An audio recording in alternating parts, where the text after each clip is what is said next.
एक नए टॉपिक में आप सभी लोगों का फिर से स्वागत है। गाइज यहाँ पर हम बात कर रहे हैं मौज एप्लीकेशन की। आप सब लोगों को पहले बहुत अच्छे खासे मिंट्स मिलते थे, किसी को 10,000 मिंट्स मिलते थे तो किसी को 50,000 तक मिंट्स मिलते थे एवरी मंथ।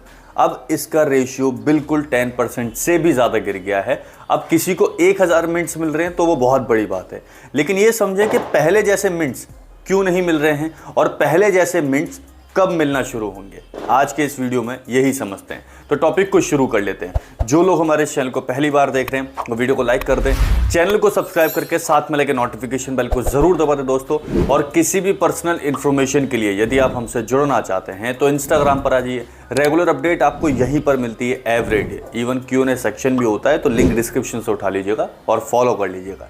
एंड स्टार्ट करते हैं वीडियो, लेकिन उससे पहले first of all happy Diwali to all of you. जितने भी हमारे सब्सक्राइबर हमें इस वीडियोस को देख रहे हैं, थैंक यू वेरी मच। आप लोगों का सपोर्ट इतना है और आज ये एक बहुत बड़ा फेस्टिवल है, तो हैप्पी दिवाली सब लोगों को।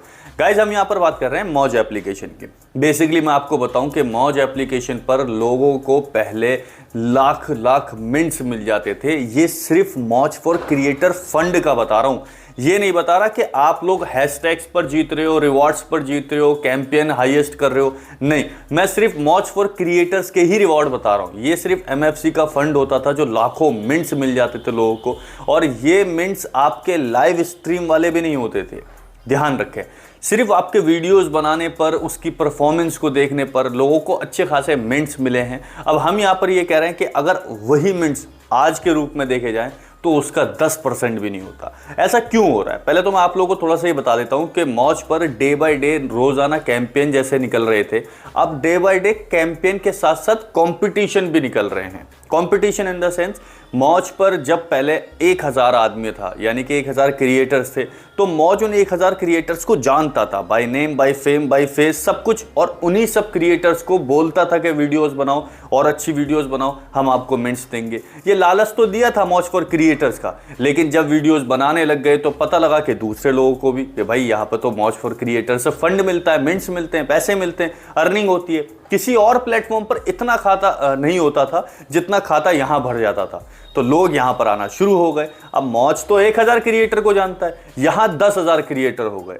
अब ये थोड़ा सा और मौज के लिए टफ हो गया कि मौज ने उन मिंट्स को और लोगों के साथ शेयर करना शुरू कर दिया। जितना फंड मिलता था वो उतना लोगों तक पहुंचा देता था। अब MFC ने क्या करा कि जब पता लगा कि कंपटीशन ज्यादा हो रहा है, 10,000 से लोग 1,00,000 क्रिएटर्स हो गए हैं, 2,00,000 क्रिएटर्स हो गए, तो भैया आज मौज पर लाखों में क्रिएटर्स है। पहले हजारों में क्रिएटर्स था जिनको मौज जानता था और उनको वो फंड पहुंचाया करता था थ्रू MFC।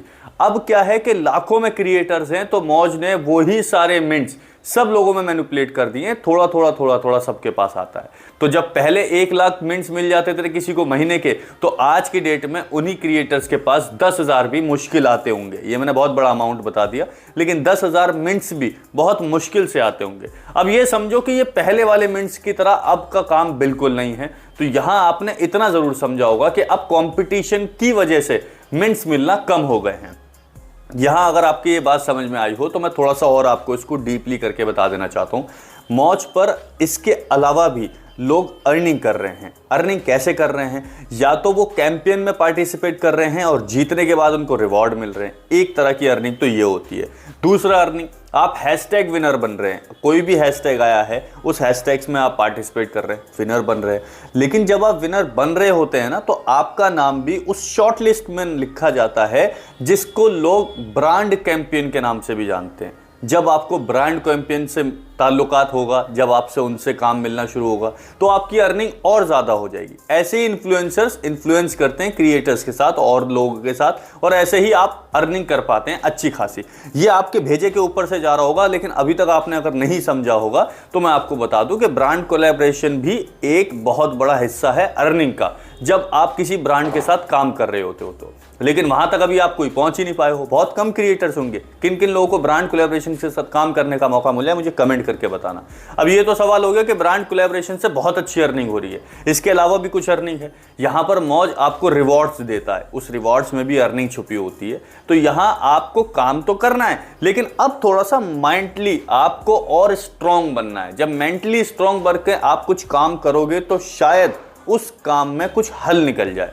मेरा इतना बड़ा वीडियो बनाने का मकसद सिर्फ इतना ही है कि एमएफसी पहले से अब में कितना तब्दील हुआ है और आपको फंड जो कम मिल रहा है कैसे आप उसको इंक्रीज कर सकते हो, ये वही रास्ते हैं। अगर आपको इसके अलावा भी कुछ जानना है तो भैया मुझे कमेंट करके बता देना, हम कोशिश करेंगे कि अगला टॉपिक उसी पर बना दें।